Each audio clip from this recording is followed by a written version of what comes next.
close the gaps on them. And,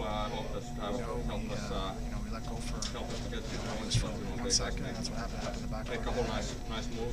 We haven't made a lot of points in overtime and shootout this year. Those are the points that we need, especially if we're trying to push here going in the second half.